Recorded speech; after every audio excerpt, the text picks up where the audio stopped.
So I've always had this like very ambitious hustler mentality, but I just happen to be athletic, happen to be gifted, to do several different things. So like today, I tell people all the time, I don't think the people who raised me would have been surprised if I would have been like a professional athlete or even if I would have been an entertainer. And they're definitely not surprised that I do business. I used to get in trouble at Boys and Girls Club for selling stuff. Everybody, what's up? Welcome to Born to Create. Anthony Rudolph here. And again, for those of you who don't know, Born to Create is a simple concept, guys. If who or which one of you doesn't exist, you go out there and you create the life that you want. So today I have an amazing guest, Miss April Sha'Lil from Dallas, Texas. So I've been following April's journey for a while, and I was really impressed with the lady she is as far as the move she's making in real estate. So I want to bring her on the show to share her story, share her background, and hope to encourage everyone to go out there and create what they want and make their life. April, how are you today?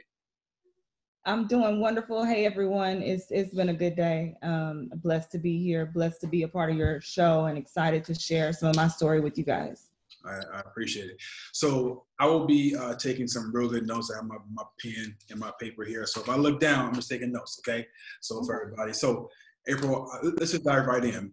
So you started in business at a real young age. You came from a small town in Texas. So talk to us about small town life and how that pushed you to get into business for yourself. Small town growing up is completely different from living in the city, and I've been in the city for a while. I think my upbringing, the lack of opportunity, the lack of inspiration in my city, just the lack of people even just people who look like me that are actually progressive and actually doing something, that always inspired me to be more and to, honestly, I was just praying to get out of my hometown, to be honest. I got to get out of here. It's stagnant. That's how I felt growing up. I was fortunate enough, though, to have a father who was also very entrepreneurial.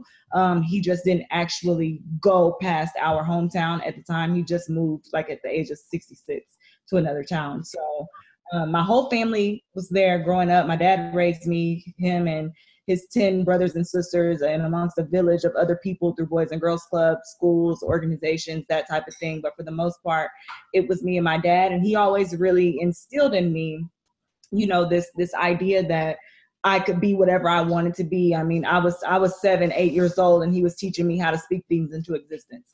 And so I've been kind of on a different wavelength for a long time. Wow.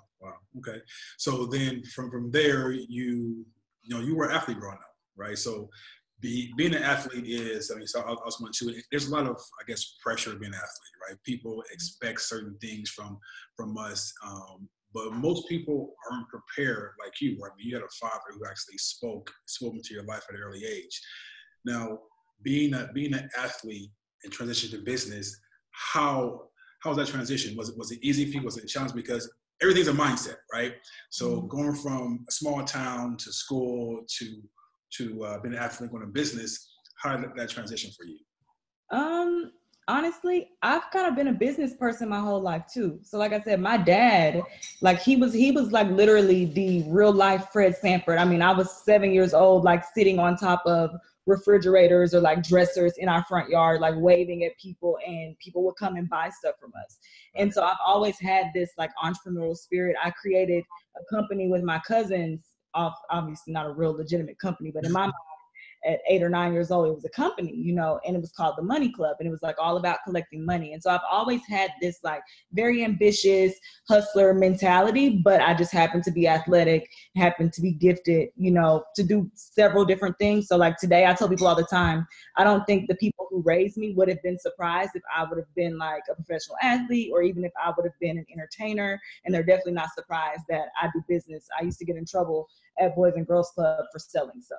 So I've always been this way, to be honest. So the transition, I think for me, the hardest part of transitioning from just into entrepreneurship in general had a lot to do with just faith and confidence and being willing to step outside of what was comfortable and to just do it. And although it was a transition, for some reason, I couldn't keep a job anyway. Like I would get bored and start doing my own thing and be still trying to make my own plans. And so it all kind of just lined itself up in the right way. Honestly, I think that it's just a gift.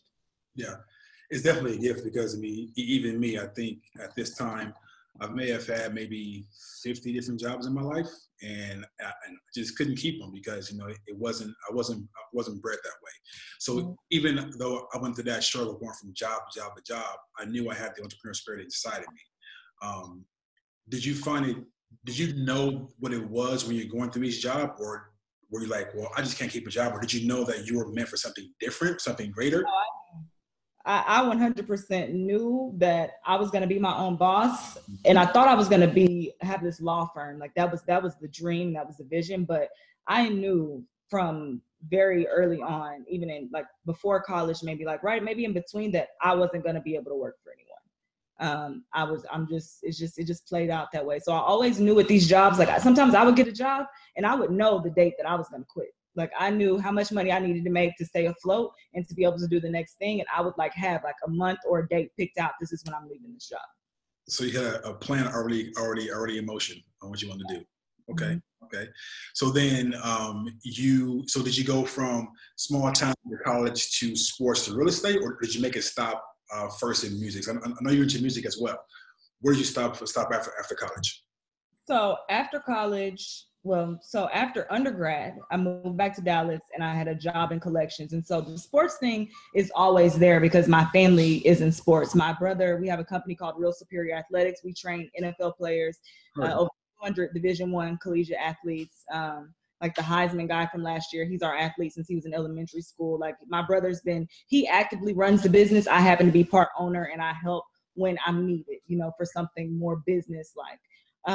But so that's always been there. My dad's a coach. And so sports has just literally been our world. As far as right after undergrad, I moved to Dallas, moved back to San Marcos, where I went to school at Texas State University, got into grad school. And then in grad school is when I got my real estate license. But I was still doing several different things on the side. Even in undergrad, I was working 3 or 4 jobs at one time. I was selling hair, doing hair. I've just always had this hustle thing going on. So honestly, I don't really have what I would call like a serious stopping point in sports or, to get into music, because I started throwing shows when I was in graduate school also. And then I opened the music production company following. So yeah. So in the company, what do you do as far as production? Are you a singer, writer, producer? Like, what do you do exactly in music? So I used to just write for people. And at that time I owned the studio and I would write and I would help artists and kind of manage them. I mean, I actually did manage an artist and do a lot of consulting for artists from a marketing standpoint. What I'm just learning is that I actually can get on a track. I rap, and it just happened literally in January. I wrote my first song for me and I recorded it kind of like just out of nowhere. And it actually turned out to be pretty good. Right. And so I'm working on some musical, informative real estate material as a result of it, not trying to be a famous rapper or artist or anything like that. Just doing stuff for yourself, right? That's cool. Yeah, to market the real estate business. Yeah. Yeah, because I actually saw it was this video, this viral video. I think it was it last month of this real estate rapper? Was that you? No. Okay, yeah, because she was rapping about her real estate journey in her office, and it went viral. I mean, and so but it was something unique because most people stick to the norm of marketing anything from real estate to shoes, stick to the norm, and not knowing that we have to think out of the box to actually get our brand out there, because we're in an age where your brand is what helps you sell your services, right? Mm-hmm. So I commend what you're doing. And I got a lot of questions on this show because I've had about 12 shows. I've had all men, right? So you're, oh, wow. I had one lady, one female, and like, well, where are the ladies at? So I'm like, you know what? I need to find someone who's really a powerhouse, making some moves out there in the business world, because it's not just us. I mean, you guys are killing it too.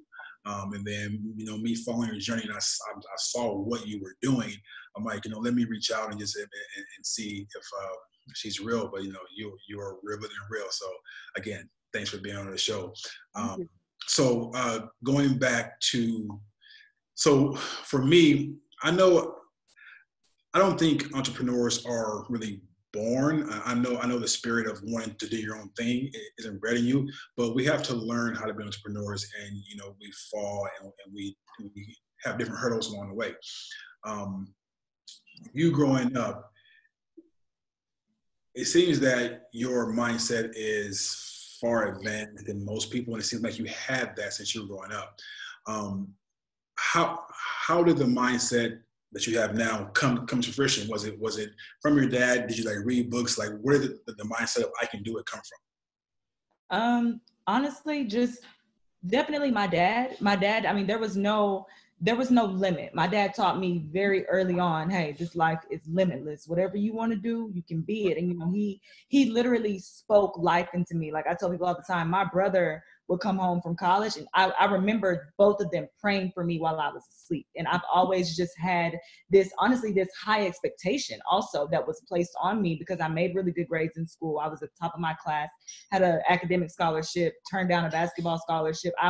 I excelled, honestly, and not to be an ego or anything like that, but I literally excelled in everything that I did. Just naturally. And it was at the time, growing up, it was all fun, and then somewhere along the way, I became really big on service.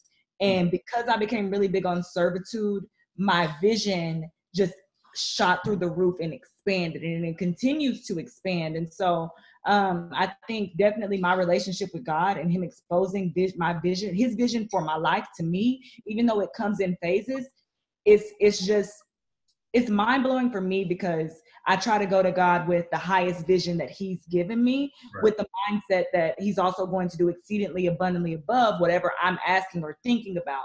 And so with that information, even at an early age, I knew that information in high school. Yeah. I've just always been on this, whatever I want, I'm going to get it. I'm going to be a trillionaire, and I'm going to give away homes, which is my ultimate life goal, is to be able to give away homes.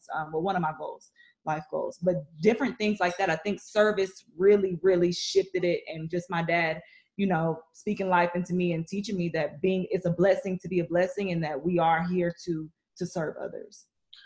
Well, I didn't know you would come here and preach. So thank you for that. That was a good word. So your dad had a major impact in your life. I'm sure he still does, right?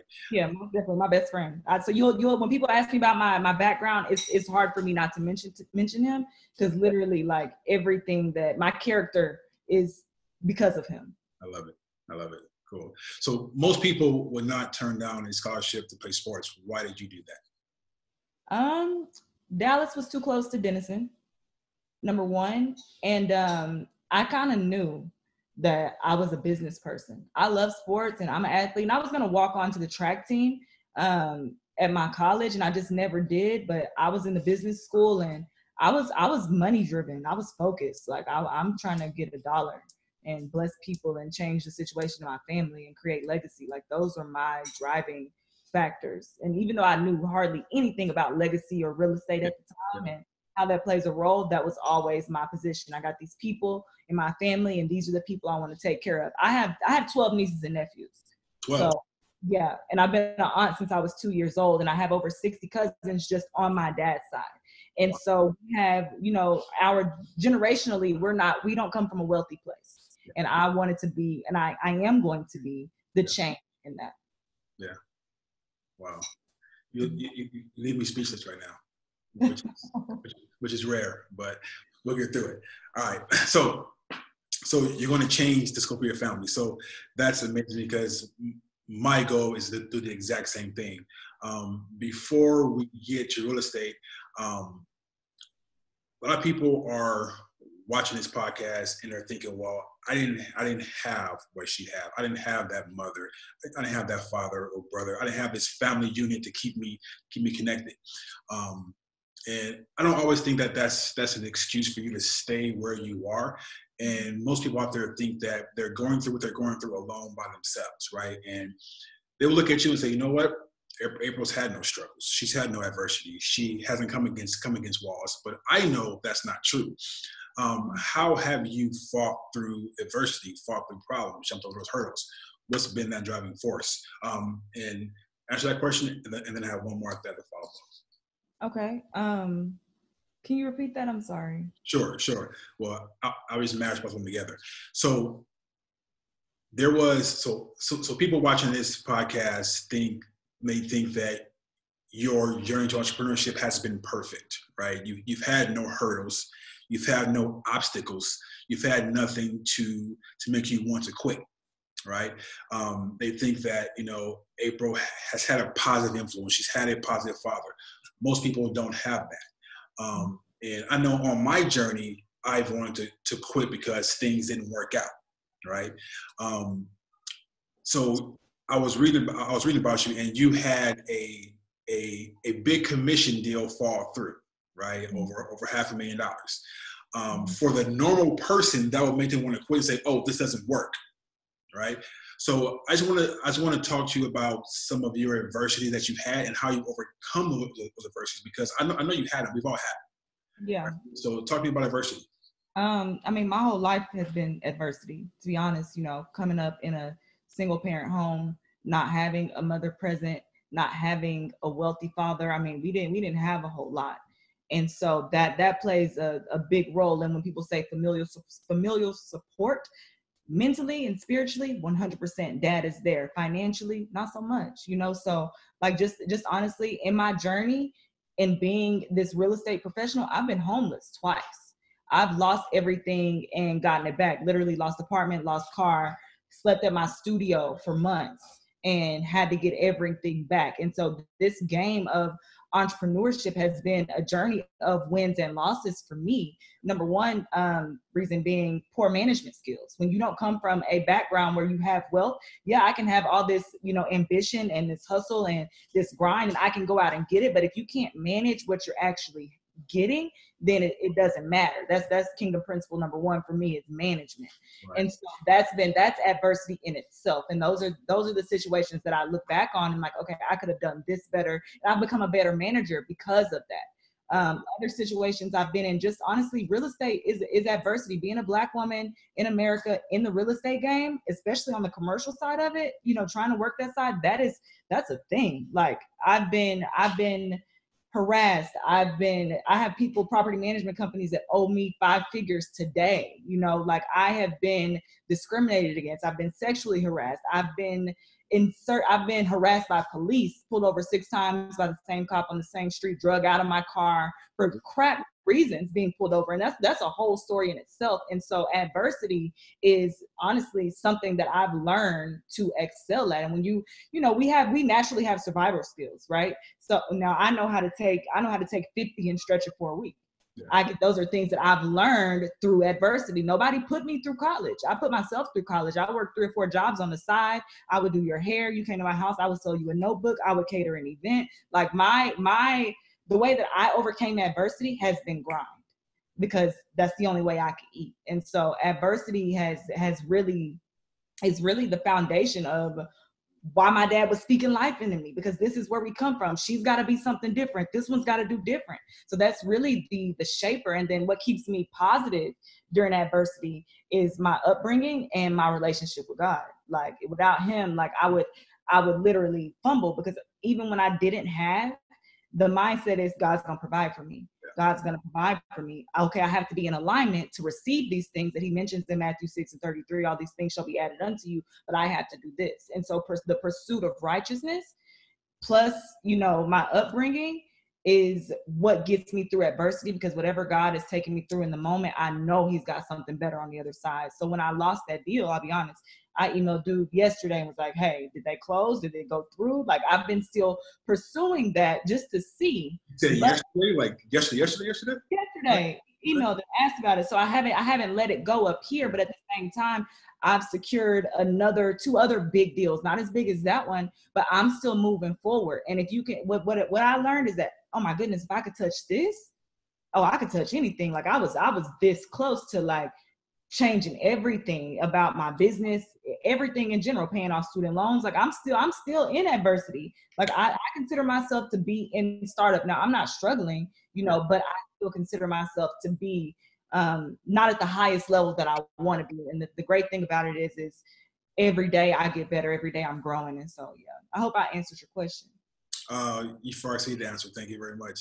So yeah, it's about growth for me, because I feel if I'm not growing, I'm dying, right? And if in 2021 I'm in the same spot I'm in 2020, then something's wrong. I mean, it's about growth. I mean, for me, it's not about having all the money, the biggest cars, biggest houses. I mean, I can be in a one-room studio by myself. If I'm growing, I'm happy, right? And rather than I'm in a big-ass mansion and then I'm not growing and I'm just being stagnant, I'm not happy. But thank you for sharing adversity, because, you know, a lot of people think that, again, they're the only one going through their issues or facing adversity in their life, and it's not true.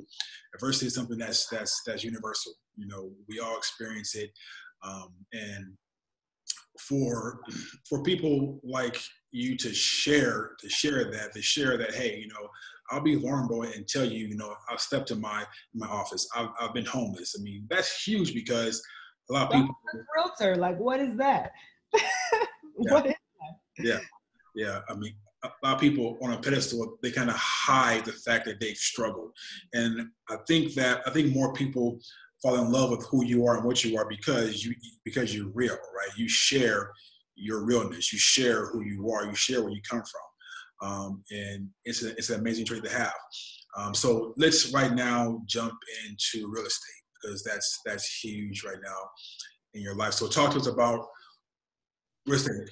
Commercial, residential. I mean, what do you do in real estate right now? Currently, I operate as a real estate agent and a real estate investment consultant. Okay. And what that means is I can do anything that a realtor can do, but I have a focus on working with investors, helping people, like I said, build generational wealth, create legacies for their families. And I have a passion for helping communities that are being gentrified, helping thwart gentrification. And I don't mean not reshaping and re-identifying the aesthetics of the neighborhood and what it looks like, but helping more people to stay and be a part of that reshaping and redesigning of the neighborhood rather than just being pushed out of it. So that's kind of my biggest thing. So my company is called The Power Strip, and underneath The Power Strip is 2 other companies and other partners that we have. So the concept of The Power Strip is that God is like a power strip, and he provides an outlet for everybody to plug in with whatever their gifts, skills, and talents are. So whether if you're a TV or you're a lamp, you plug into the same source, but you operate for a different purpose. So our main umbrellas are real estate and finance. And then underneath the real estate side, we have partners, construction companies, lenders, title. And on the finance side, we have other partners, accountants, and financial planners, etc. But my day-to-day on the real estate side of it looks like me managing fix and flip projects for investors, creating 3, 5, and 10-year investment plans for them, obviously doing property acquisitions, doing interior design.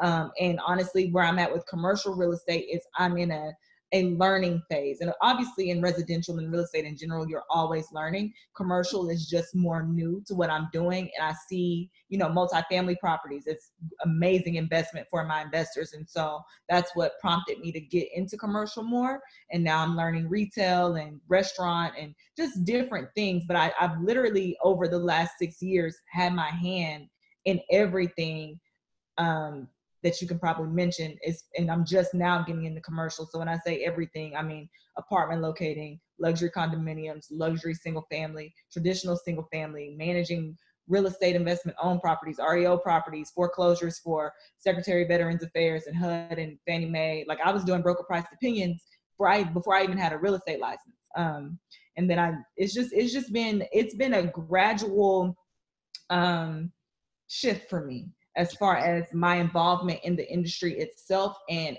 as I grow and learn more, God will reveal more to me about my purpose in this industry. Obviously I'm faith-based.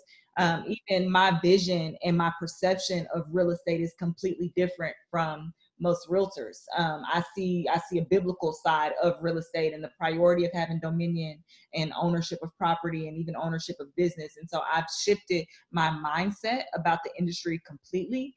And like I said, I'm very service driven. And so I believe in purposeful profiting. And so everything I'm doing in the industry, even with helping investors, is based on a purpose of helping them create wealth the same way that I'm trying to create wealth. Okay. So you're doing a whole lot of real estate. So talk to me about your team. So is it just you, or because what you're doing, it's like you can do it all by yourself. So talk to me about your team and who's helping you in the Power Strip.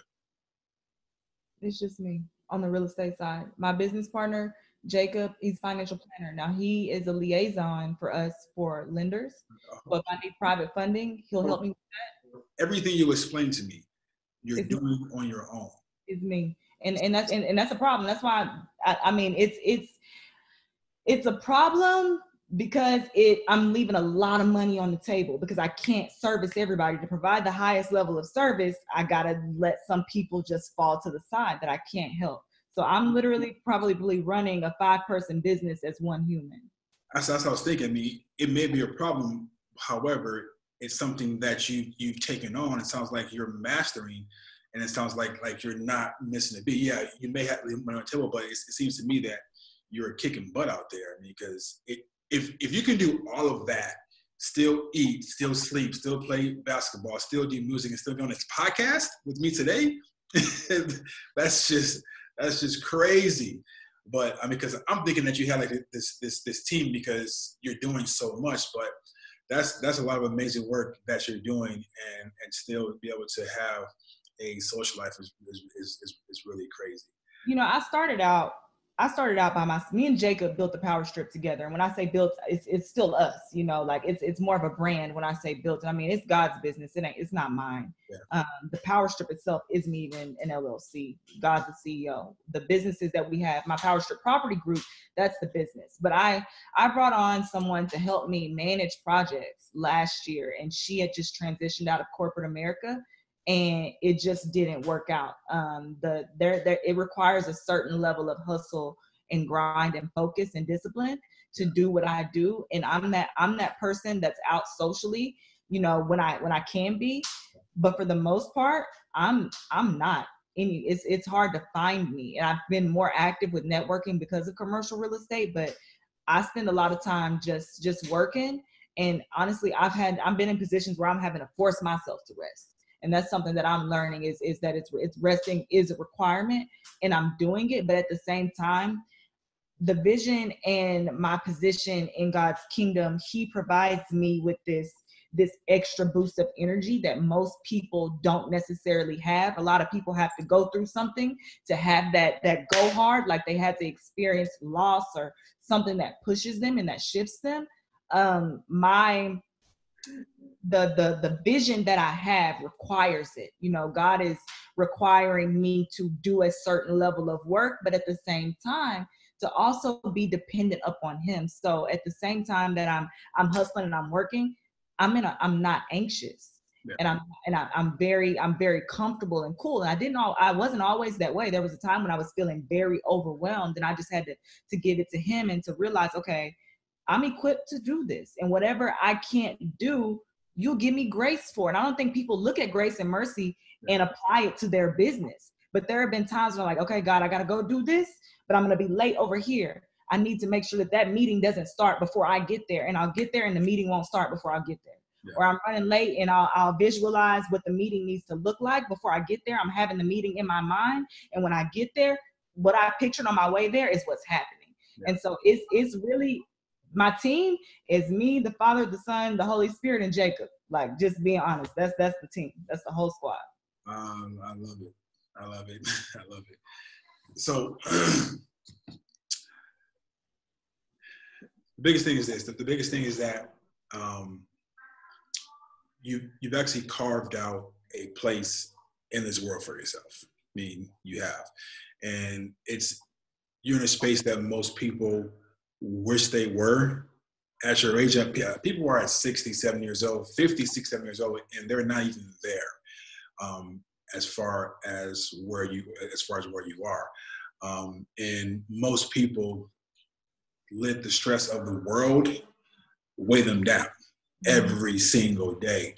And a big thing that I always hear is like, you know, Anthony, you know, why can't things be easier for me? Why can't my life be easier? My business be easier? Why can't things be easier? And for me, it's more about becoming stronger, not things getting easier, right? Because, you know, when you're in the gym lifting weights, you don't keep lifting heavy weights because you lift more and stronger you get, you go on to the next one, right? So strength. Well, I know where you draw your strength from. We draw our strength from the Lord. And if most people had that outlook, have that peace, have that rock to hold on to, I think people excelling will be better. People will be able to take on adversity more. Where else do you share your story? Where else do I share my story? Like with clients, with family. I mean, who else gets to hear this? That's one thing that I haven't been great at. You know, when you're in it, it's funny because I've been vlogging, right? And we haven't posted anything, but I've been working the vlog. And one thing I'm telling them is like, dang, these vloggers, they have to be pretending because I can't stop to stage. And, you know, and it's like, I'm really doing the work. And then I'm not at a place where maybe somebody like Gary Vee or Grant Cardone is, where they have this huge staff. So they can take time to just vlog and add value and give out free information. So people who spend time around me, you know, my construction guys that I work with, my friends, my family, they don't even know the deep details of my story. You know, I did a Q&A last week. How does that work? Your family doesn't. Because I'm very independent and private. I'm like, they would, if they heard me say I was homeless, they don't know that. And that's where I'm going with like leaning on family, like mentally and spiritually. My dad is everything, but I pursue everything financially by myself. And so when I get to share my story, it's either somebody invited me to talk, or it's just the people that are around that get to be a part of it, you know, with me and share the space with me. So you mentioned that you did a Q&A. Yeah. On what? Just you? It was mainly real estate. It was at an event last week called Worship and Word, and it was mainly real estate questions about mortgages, about homesteading, different things like that. So very real estate specific. They asked some background questions because my dad came, but for the most part, it was just very targeted on real estate information. Yeah. So your dad, a very pivotal person in your life, your best friend. What are conversations that you guys have today? Like, what do you guys talk about today? Woo! So, cloning yourself to be like Christ is a conversation. Say that again. What'd you say? Say that again. Yes. You said say that again? Yes, please say it again. Yes. Cloning yourself to be like Christ. Wow. Taking communion 3 times a day, seeing things in the spiritual before they manifest in the physical. The priority of God's kingdom and the keys and the secrets of God's kingdom. And those are our conversations. My dad calls and he feeds me, you know, like, and the thing is, I know when I'm off course because I'll avoid him. And I've learned that about myself, like whether I'm off course spiritually or mentally, like, so even during those moments, you know, when I'm really struggling, I'll avoid him because I can't be dishonest with him. So for me, I have to, okay, I'm gonna fall back on communicating with you. But for the most part, when my dad calls me, he's going to feed me spiritually, add value to me. And we talk often, you know, but it's usually about Christ and his kingdom and just spiritual. Like that's where he comes from with me. And I can't imagine myself as a business person without a relationship and a connection with the Most High. I don't know how to do business without God being involved in my business. It doesn't work for me. Yeah. So I knew this was coming. I knew that you'll be talking about kingdom business because, like I said, I've been following your journey, and I see the post, and it's something that I was excited to do because, you know, it's not often on business podcasts people talk about their source being God, their source being the Most High, and it's an important piece that we have to recognize, right? The fact that you're embracing that is amazing. But I knew it was coming. So, but thank you again for sharing. So with the real estate. So, well, let's back up. Walk me through your day because you do so much. From the time you wake up, tell me a day in life of April Sha'Lil. I wake up. The goal is to make it to the gym before 6, hopefully by 5:30. Okay. I have a workout partner. We have good weeks. We have bad weeks where we don't make it. I stayed up till 4:30. Like on Sunday, I was up till 4:30 in the morning. I'm like, hey, I'm not making it at 5. Let's work out this evening. So usually a workout, back home, smoothie, protein, collagen, energy, vegan energy, blueberries, bananas. I have the same smoothie every day. Are you a vegan? No, but I don't do energy drinks, but there's this vegan pre-workout powder that I like. I tell you, I put that in there. I literally have the same smoothie every day that I have a smoothie. I call it the purple haze plus some, because I add it to something Juice Bar makes. Okay. Then it's usually active property work. And what that means is any project that I'm managing or any project that's under contract, pending, or about to close, active property work comes first. Try to do some meetings. I try to schedule my meetings early, midday, and evening, like 3. Sometimes I have to do more. Just depends on where we are within a deal. Sometimes that deal requires me to go to a landlord meeting, or I have to go, drive properties, walk properties that are being rehabbed, because I'm managing construction process with the contractor and the client. I'm the middleman. And so I'm at the properties, walking them, making sure contractors are at work. I meet with my favorite contractor. He's the old head. I admire him. I learn a lot from him. I meet with him at least once or twice a week, just for questions, just to keep up and catch up, because he's not as savvy with technology as everyone else. It's a lot of work, honestly, a lot of driving, going to properties, doing contracts, a lot of computer work, desk work, training. I mean, I do a lot of training stuff. So I try, hey, I'm sorry. A lot of training and trying to do classes on commercial every week. I'm doing a commercial real estate class, whether it's online, whether I'm listening to a podcast, I'm learning actively. I'm praying. I pray in the mornings. I pray in the evenings. I take communion 3 times a day. So that's happening throughout the day. But for the most part, I mean, I do so much. Like some days I might just be like, literally yesterday I was on the phone with Home Depot for 3 hours. In my car on the phone. 3 hours? Home Depot for 3 hours, dealing with some appliances that didn't get shipped and trying to reorder them, and talking to LG. Like, that was a 3-hour process by itself. 3 hours. Spent several other hours writing contracts, calling title companies, calling agents, answering the phone for my listings. Hey, yeah, go show the house at this time. This is where the house is. So it's so much in a day that I don't necessarily realize how much I accomplished until I start flipping back through my calendar and looking at my to-do list. And I'm like, dang, like I just did all of these things. And I was telling my videographer earlier, we were looking at some footage, and I'm like, I'm not realizing what you have me on video talking about multiple things within the last 2 to 3 minutes. Plus I'm on the computer doing all of these things at the same time. And so honestly, it's nuts, but I love it. I love my days. I love working. I love real estate. I love learning. I love my brokerage office. I'm with Rogers, Healy & Associates. I'm getting fed there. They offer training. And so training is very convenient. It's like 7 minutes from my house. So yeah, my days just depends on the week. That was one of my questions. My next question is that you do so much every day. Do you feel like what you're doing is actual work? No, I see it as, I mean, it's work. Let me see. What feels like work, honestly, is when I have to be on the computer. Okay. That's probably the moment that something actually feels like work. When I'm out at properties, or when I'm in a class, or when I'm networking and just connecting and meeting an investor, those are the things I love. And so that doesn't feel like work.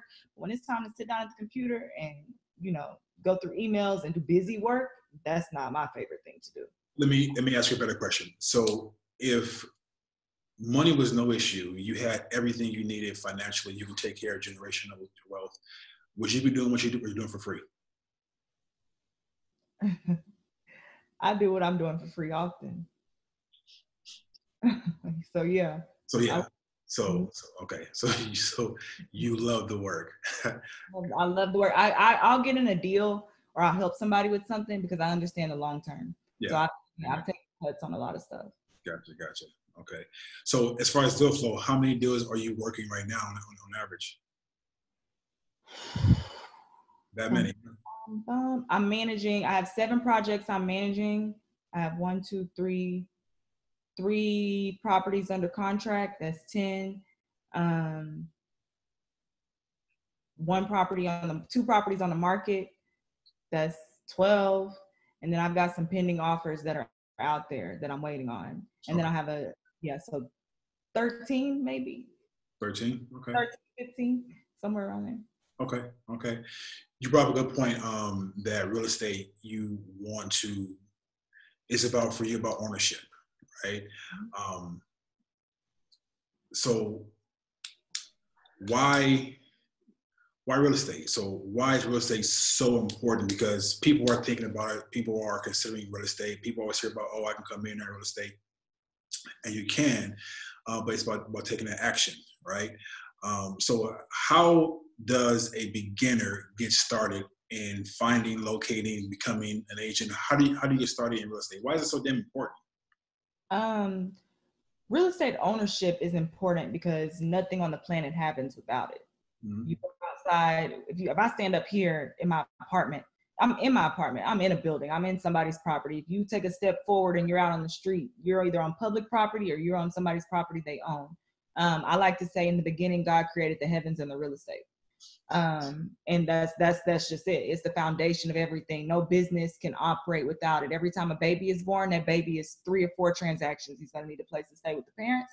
After he moves out, he's probably going to rent some apartments. He's probably going to buy a house or not, or maybe he'll rent forever. But that baby is 4 to 5 transactions, easy. Yeah. So obviously he who owns the real estate controls the wealth. You know, that's a given. How to get started in it depends on which way you want to go. If you want to get started in investing, start wholesaling or start saving money, start learning, start researching, get educated, connect with me, take my course. You want to get started as an agent, look up the courses online, go hang out at a brokerage's office. A lot of brokers will let you come to training classes while you're actually taking your real estate licensing courses. Usually it starts with information. It starts with the knowledge. Do the knowledge. I kind of got thrown into it. Yeah. I was just looking for a job. I was planning on I had my quit date in mind, and then I fell in love with it.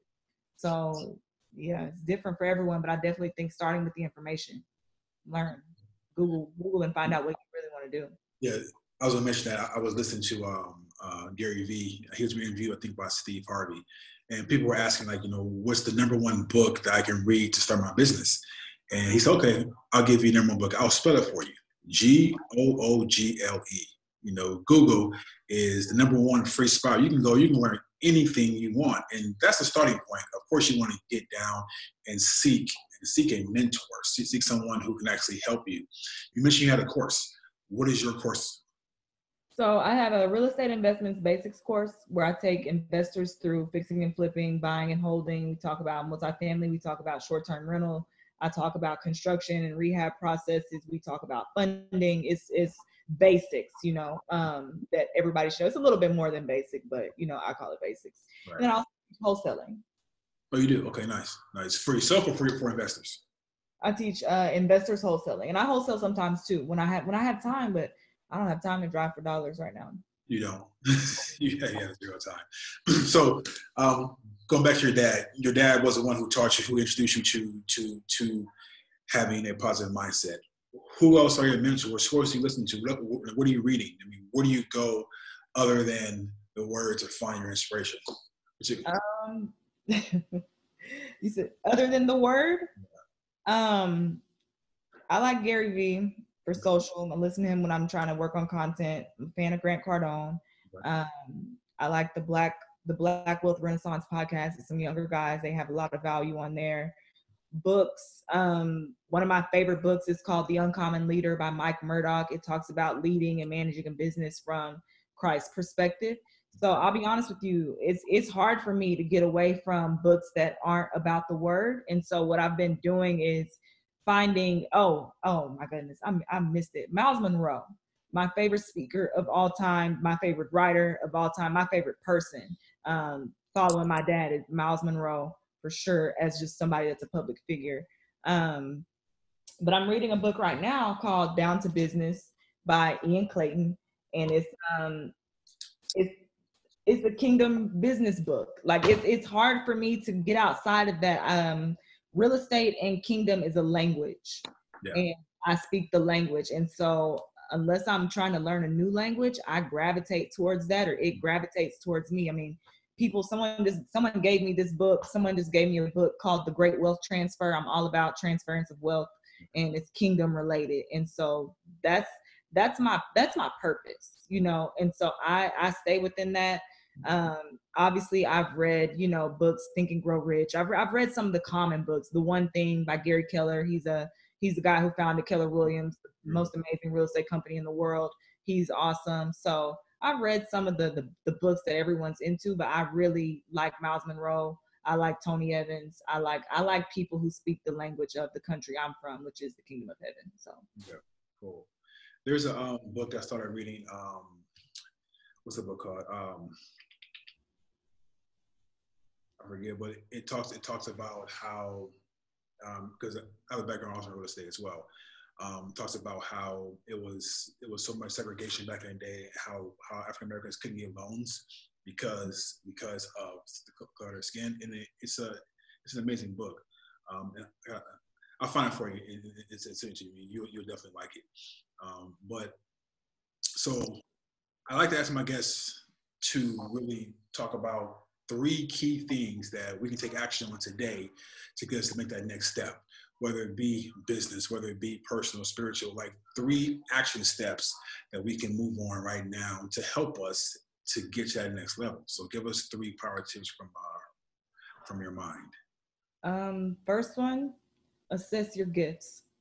Okay. Write it down, figure out what you're gifted at. When you do what you're gifted to do, it makes everything a lot easier than you trying to do something that you aren't gifted to do. So write down your gifts, be real with yourself, look at those gifts and what your personality is and what you care about, and figure out your purpose. Once you have that, start writing a vision out, what you want to do with these gifts and how it's going to help you fulfill purpose. So those are my 3 things: gift, purpose, and vision. Know them, understand them, and then execute wisdom by acting upon them.